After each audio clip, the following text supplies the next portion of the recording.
Big over-the-top explosion action scenes, a superhero-like protagonist, and hilarious bizarre physics.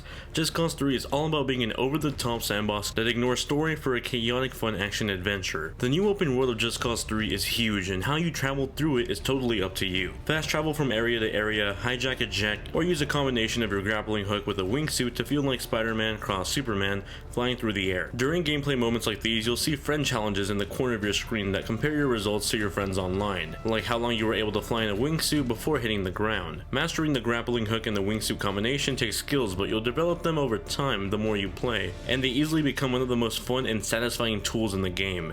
Even when you mess up and crash into a wall or in the ground, the bizarre physics in this game are funny and they make me crack laughs in between my cringe moments. The story is nothing to brag about, it's really bland. The story is set several years after the events of Just Cause 2, as Rico Rodriguez is returning back to his home in Medici after leaving the agency. However, an evil dictator has taken over Medici with his eyes set on the rest of the world. Now it's up to Rico to save his home using his weaponry arsenal and the world's insane physics. The combat is just as entertaining. For the most part, enemy AI are just a bunch of idiots, but there's a ton of them that always respawn, so they seem to balance each other out. Gunfire combat works well. You can switch between 3 different categories of weapons to rain bullets or rockets at your enemies. However, I constantly found myself trying to avoid using guns in exchange for my grappling hook.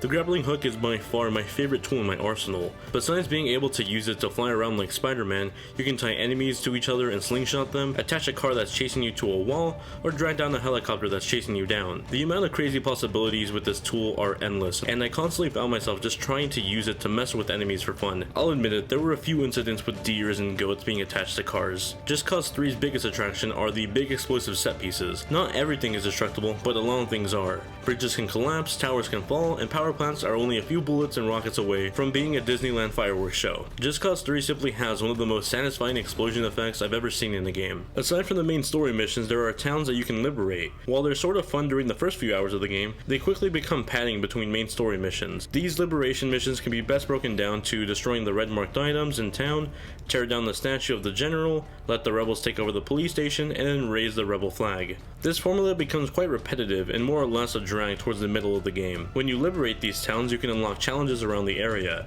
These consist of race courses or wingsuit training. Completing these challenges help Rico upgrade his abilities, but having to liberate the towns is a repetitive chore that I would rather avoid. There are some instances where the liberation areas will have some awesome vehicles to play with, like jets, usually in the military bases, and these are by far the best areas to liberate, only because of the fun toys you get to play with. I really love Just Cause 3 when it works.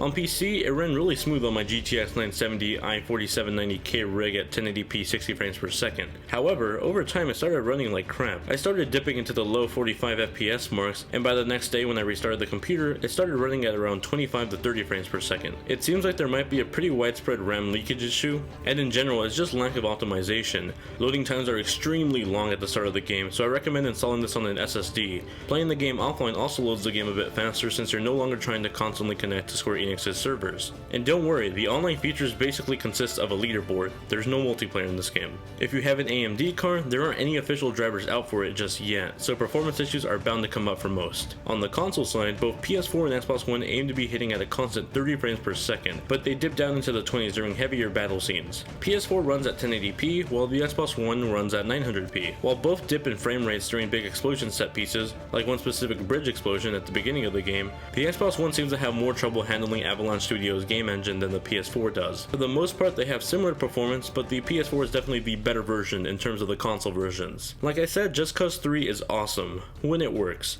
If you're getting this on console, it works more consistently than it does on PC at the moment, so I'd say go for it. It's a lot of fun to mess with enemies and feel like a superhero. The story isn't anything worth investing in, but the gameplay is so much fun. For PC, on the other hand, I'd say wait for this game to get some patches and optimization. The game is not optimized at the moment, and buying it and trying it on your rig right now, whether it's a high or low end PC, is a gamble. With that said, if you do plan on getting it on PC, there are plenty of key sites online that you can buy the key for the game at a much cheaper price than the $60 price tag it's going for. Consoles, on the other hand, you're pretty much stuck at paying $60, at least at the time of this review. Thank you all very much for watching this review. I hope you guys found it enjoyable and informative, and if you did, please be sure to drop it a like and share it with your friends. Sharing the videos really does help, and I really do appreciate it, so thank you to those that do. If you want to keep up to date with me off of YouTube, you can check out my Facebook, Twitter, Snapchat, Instagram, all that info including my gaming usernames in the comment section below. Once again, thank you all for being some awesome viewers, and I'll catch you guys in the next one. Later.